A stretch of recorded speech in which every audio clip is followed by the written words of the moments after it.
Bueno, vamos a continuar con nuestra historia de Colombia porque estamos en un momento supremamente importante, que es la Convención de Ocaña, allá en Ocaña, norte de Santander, cerca al Río Grande de la Magdalena. Viene una proposición, recordemos que el escenario lo está dominando aparentemente al principio Bolívar, porque vino una proposición hecha por el diputado por Caracas, Mariano Echezuría, de que se adoptara el sistema federal. Recordemos que Cúcuta había rechazado el sistema federal y esta moción de este diputado de Venezuela, de Echezuría, fue acogida con mucho entusiasmo por Francisco de Paula Santander y todos sus copartidarios, Soto, Azuero, Gómez. Y entonces hubo mucha discusión sobre el tema, se discutió bastante el asunto. Allí, en esas discusiones, brilla un personaje del que ya hemos hablado, que va a dar mucho de qué hablar, don Joaquín Mosquera, y va a dar mucho de qué hablar porque fue muy cercano a Bolívar, y pronuncia tremendo discurso, excitando a la concordia, a la calma. Dice el profesor José Manuel Restrepo que ese discurso fue digno de una tribuna como la de Inglaterra o de la Francia, en la que se manifestaron sus luces, sus talentos, su patriotismo. Joaquín Mosquera defendió la centralización del gobierno con mucha habilidad, con mucha firmeza, convenció a muchos diputados de ello, por lo que la propuesta del sistema federal defendida por Santander fue rechazada el 28 de abril de 1828, 44 votos contra 22. Santander y sus partidarios defendían pues ese esquema de la federación, a pesar de que en algún momento anteriormente habían sido defensores acérrimos del centralismo, especialmente Francisco de Paula Santander. Pero como ahora Bolívar era el que defendía el centralismo y Santander estaba distanciado totalmente de Bolívar, pues él va por el esquema federal.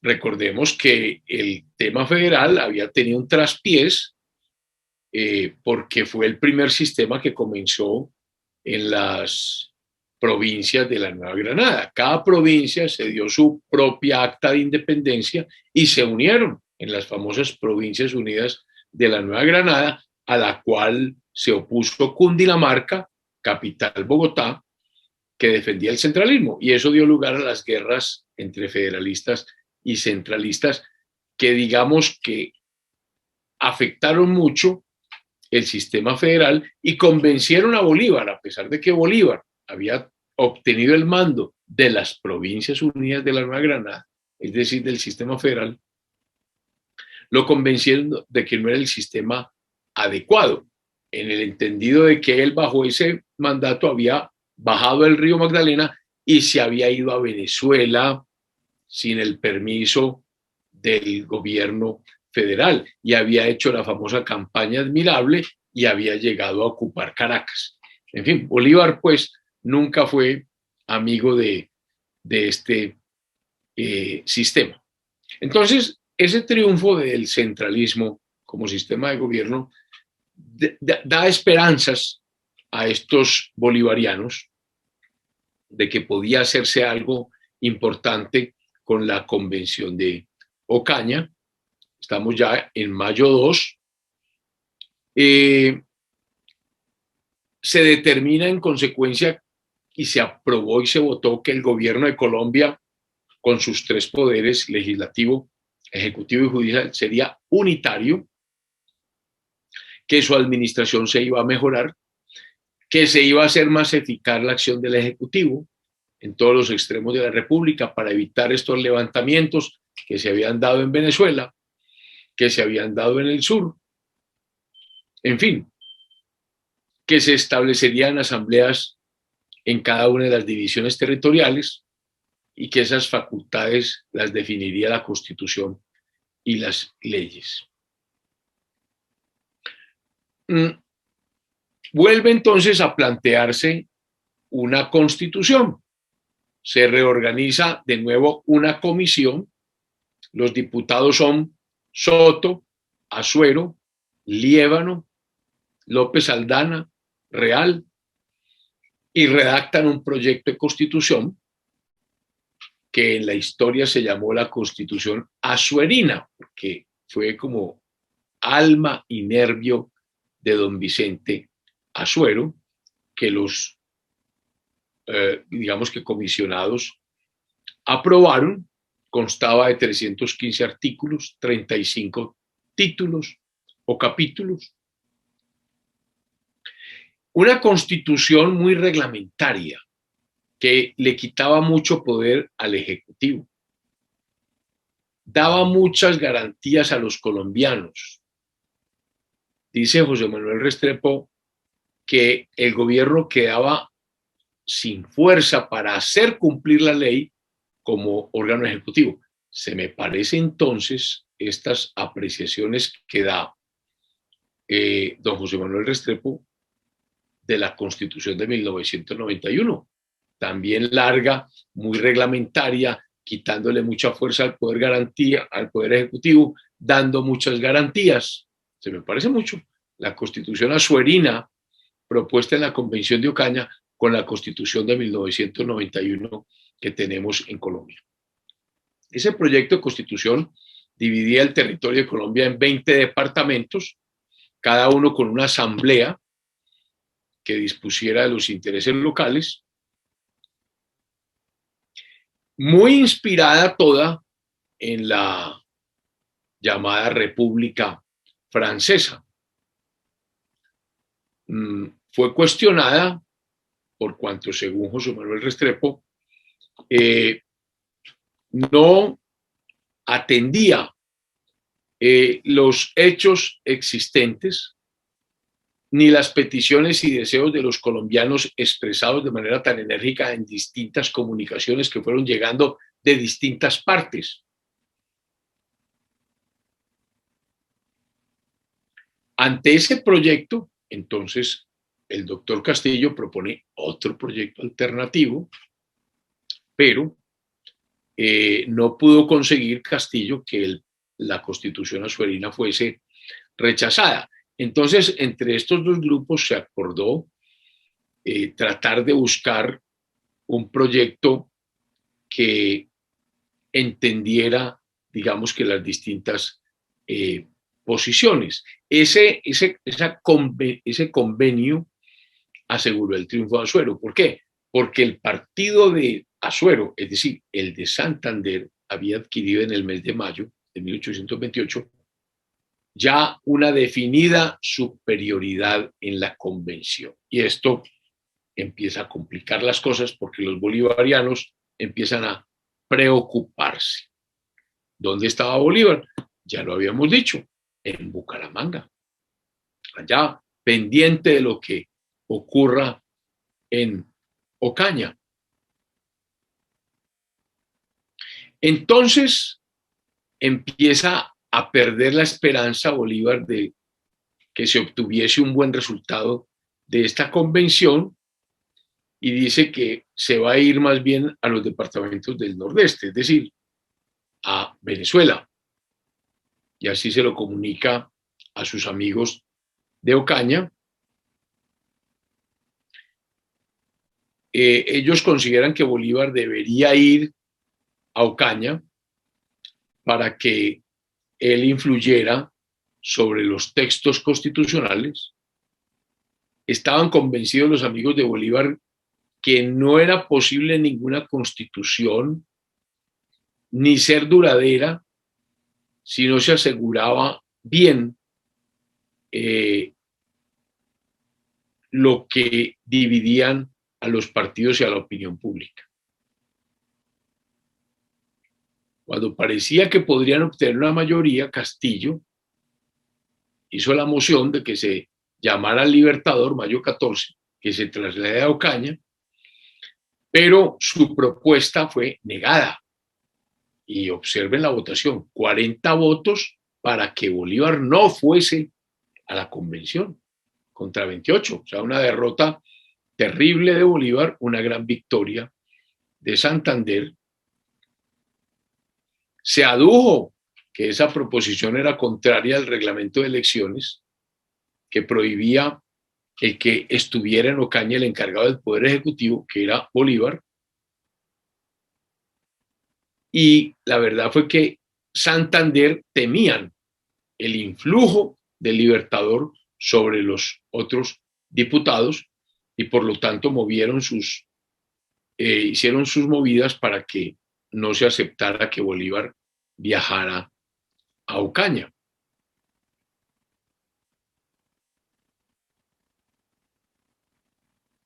Inclusive se cuenta que Santander dijo en una carta, miren lo agresivo que estaba Santander con Simón Bolívar, que se haría hasta musulmán por salir del general Bolívar, a quien él llamaba el supremo perturbador de la República. Miren hasta dónde había llegado el odio de Santander por las lides políticas con Bolívar. Bolívar, al verse rechazado por la convención, queda bastante molesto y empiezan entonces a verse como negros nubarrones de lo que iba a ocurrir en Ocaña. Estamos ya en mayo 23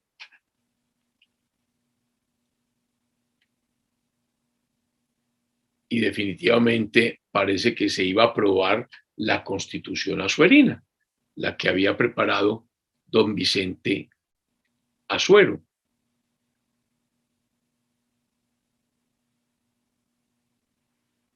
Bueno,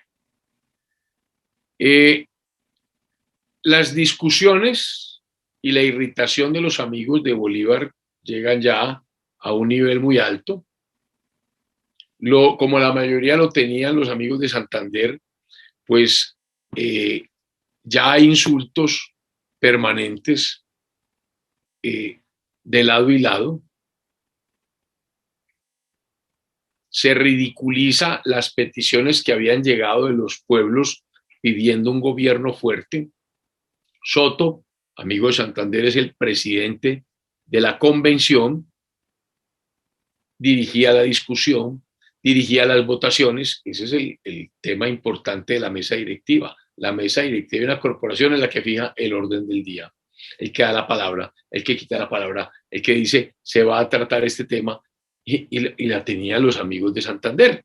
Y eso va creando una atmósfera inadecuada, por lo que los representantes amigos de Castillo, es decir, amigos del Libertador, se van viendo oprimidos por esa mayoría orgullosa de santanderista que les estaban negando prácticamente todo. Fíjense que prácticamente se están sintiendo acorralados y deciden, al sentirse de esa manera, separarse de la convención, alejarse y regresar a sus provincias. Imagínense la gravedad de la situación.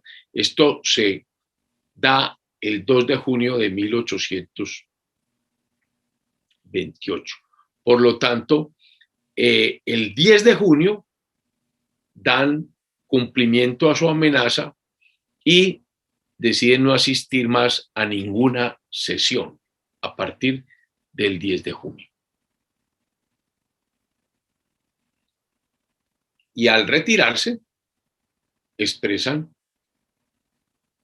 entre tanto, que existe la Constitución de 1821, que existen las leyes, que existe la cabeza del gobierno, que es Bolívar, y que él es el que reúne la confianza nacional.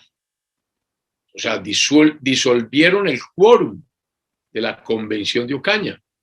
Y se da otro hecho, cuando se empieza a conocer lo que había ocurrido en Ocaña. ¿Quién estaba dirigiendo Cundinamarca? otro personaje muy importante. Pedro Alcántara Herrán, que después en la historia sería presidente, que se casaría con una hija de Tomás Cipriano de Mosquera, que sería el primero que saldría a defender al Libertador cuando la nefanda noche septembrina de este año. Es que para allá vamos, nos vamos a acercar. ¿Qué hizo Herrán cuando recibe la noticia de todo lo que ocurre? Hace una proclama el 13 de junio de 1828. Los diputados se van el 10 de junio. Herrán conoce lo que pasa y hace una proclama.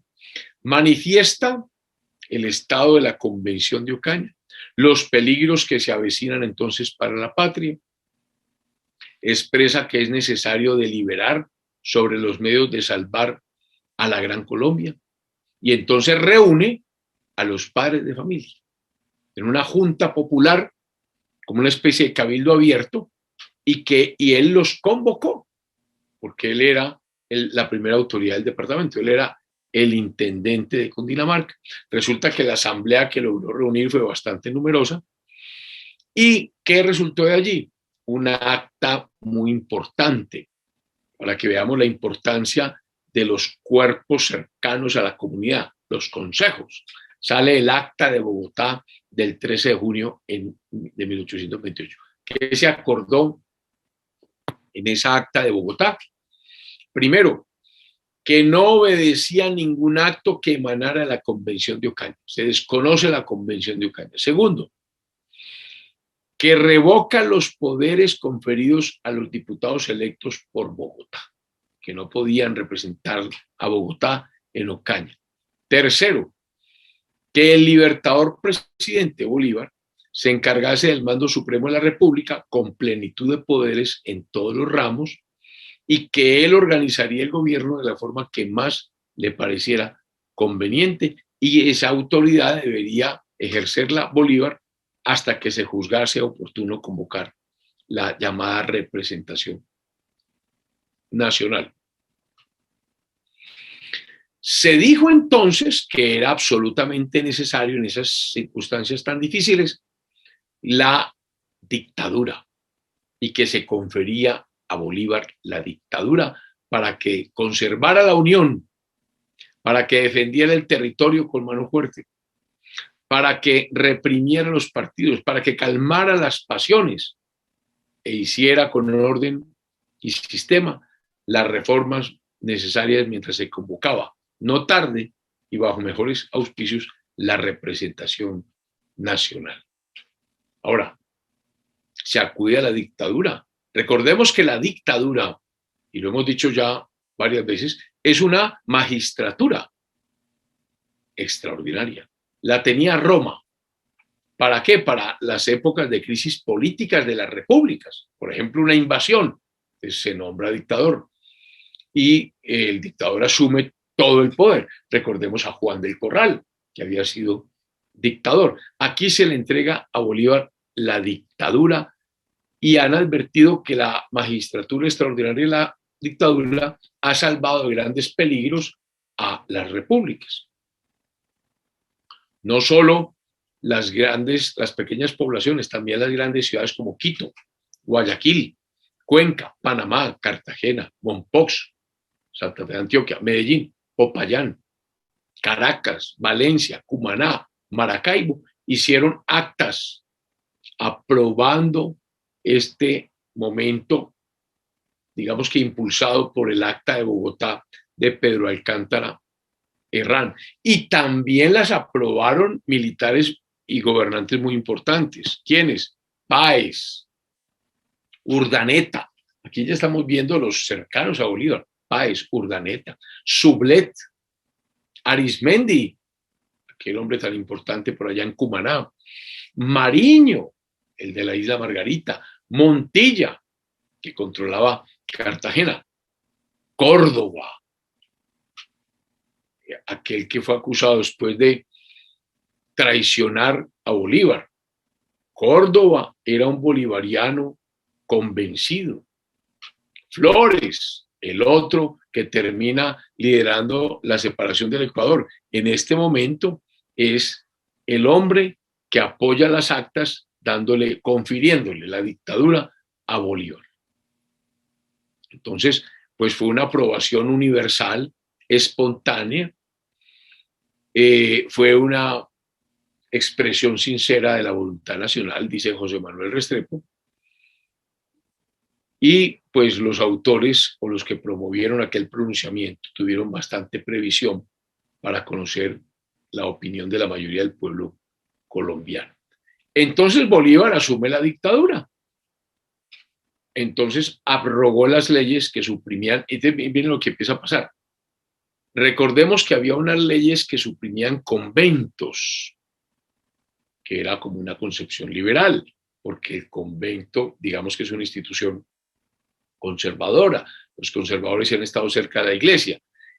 Unas leyes provenientes de la Constitución de Cúcuta habían suprimido conventos en el entendido que había muy pocos clérigos y que el Estado no tenía cómo sostener esas cosas. Entonces había ordenado supresión de los conventos. Cuestiones muy complicadas porque más adelante va a haber unas guerras, por ejemplo, la guerra de los conventos, también por lo mismo. Alguien decide suprimir conventos y el pueblo se levanta porque lo ve como una persecución a la Iglesia católica. Entonces suprimen conventos menores, suprimen profesiones religiosas antes de los 25 años para que la gente esté más madura. Quería Bolívar, aprobando estas leyes, formar misioneros para buscar la civilización de los indígenas y convertirlos al cristianismo, que estaban vagando en los bosques. También con estas facultades extraordinarias, Bolívar se dedica a reorganizar el ejército, a reparar la moral del ejército que se vio tan afectada con la Constitución de Cúcuta, a restablecer la disciplina. Restableció entonces disposiciones que existían de una ordenanza española que prohibía a los jefes y oficiales casarse sin licencia del gobierno, y también prohibía a los sargentos, cabos y soldados casarse sin la licencia de los comandantes generales respectivos. Se decía que la ley colombiana había derogado estas prohibiciones y que eso había relajado la disciplina militar. También restableció Bolívar con toda su fuerza otra ordenanza española relativa al fuero militar para juzgar a los militares, qué delitos, penas debían conocer esos tribunales militares y abolir las leyes o decretos que decían todo lo contrario. Por eso digo que esto es muy parecido como a también estas disposiciones a las nuevas de la Constitución de 1991. ¿Qué más decía Bolívar? Que es que Colombia estaba amenazada por el sur. Recordemos todos estos levantamientos que existieron en el Ecuador, en Pasto, es que había una amenaza por el sur que siempre fue tan realista, y por el norte. Recordemos lo que había pasado en Venezuela, que necesitamos mejor organización, y decretó el Libertador el 7 de agosto de 1828 una leva de 40.000 hombres, tremenda leva la que hizo Bolívar con su decreto de la dictadura, y él decía que era necesario para dirigir la defensa de las costas en el Atlántico. ¿Por qué? Porque se decía que había amenazas por España. Recordemos que Cuba, Puerto Rico, todavía estaba en manos de los españoles y que España había reforzado su ejército en Cuba con 3.000 reclutas, 100 oficiales oriundos antes de la América Española, y que allí había 17.000 hombres de buenas tropas y 17 buques de guerra. Esa fue la razón por la cual resuelve Bolívar reorganizar el ejército y fortalecerlo. También dijo que la patente de corso había causado muchos males. La patente de corso es esa patente para que piratas trabajaran para el gobierno a cambio de un porcentaje importante de las riquezas que capturaba, pero como muchas naciones ya habían reconocido a Colombia, se habían quejado de esas patentes de corso, y entonces Bolívar prohíbe que se den las patentes de corso por esas quejas. En esas andaba, mientras que seguían llegando actas de todas partes de los municipios concediendo facultades ilimitadas al Libertador. Ese fue el famoso decreto orgánico de la dictadura que se conoce el 27 de agosto de 1828 y encargan de la autoridad al Libertador presidente. Ese decreto consta de una introducción en que se enumeran las razones y fundamentos que Bolívar había tenido para admitir la dictadura, los grandes objetos que se proponía realizar, 6 títulos. En el primer título se desenvolvían clara y sencillamente las atribuciones que ejercía el jefe supremo del Estado, que serían las que antes correspondía al gobierno y al Poder Ejecutivo. O sea, fortalece mucho, tremendamente al Poder Ejecutivo y desplaza totalmente al Poder Legislativo y establece un Consejo de Ministros compuesto de 6 secretarios de Estado responsables. Se establece un presidente de ese Consejo de Ministros para que desempeñe el gobierno de la República cuando faltase en faltas accidentales o perpetuas el jefe supremo del Estado, y se crea el Consejo de Estado. Esa institución tan querida hoy por nuestro derecho constitucional fue creado en este decreto de la dictadura, una nueva corporación que la componen los ministros, secretarios de Estado y un consejero de cada uno de los departamentos de la República.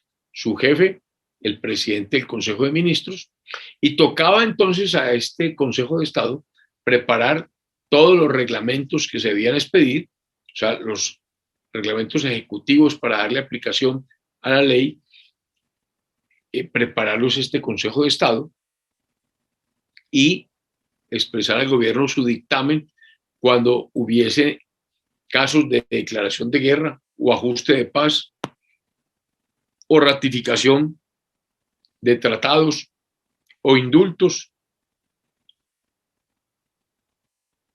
en fin. También el decreto de la dictadura aparece el Consejo de Estado. Este es el origen del Consejo de Estado. Se empiezan a dar otras divisiones territoriales, se empiezan a llamarse las nuevas divisiones territoriales, prefecturas, y se les da el mando a los prefectos, que antes se llamaban intendentes. Se conservan todas las garantías concedidas a los ciudadanos por la Constitución de Cúcuta. Se ofrece sostener y proteger la religión católica, apostólica y romana como la religión de los colombianos, y este decreto se suscribe o lo suscriben el Libertador presidente y 4 secretarios de Estado, y se manda a publicar y obedecer en todo el territorio colombiano. Es decir, la Constitución de Cúcuta ha dejado de existir, la Convención de Ocaña se ha disuelto lamentablemente, no queda sino la dictadura, y lo que se viene para hablarlo la próxima semana es el atentado contra Bolívar. Y entonces se vienen a tomar unas decisiones bastante graves, porque ese atentado frustrado contra Bolívar da lugar a que se refuerce la dictadura, y Santander definitivamente pasa a la oposición. Terminamos la Convención de Ocaña, comienza la dictadura de Bolívar y prácticamente estamos ya abriendo las puertas del fenecimiento de lo que fue la Gran Colombia, porque ha terminado la Constitución de Cúcuta. Feliz semana.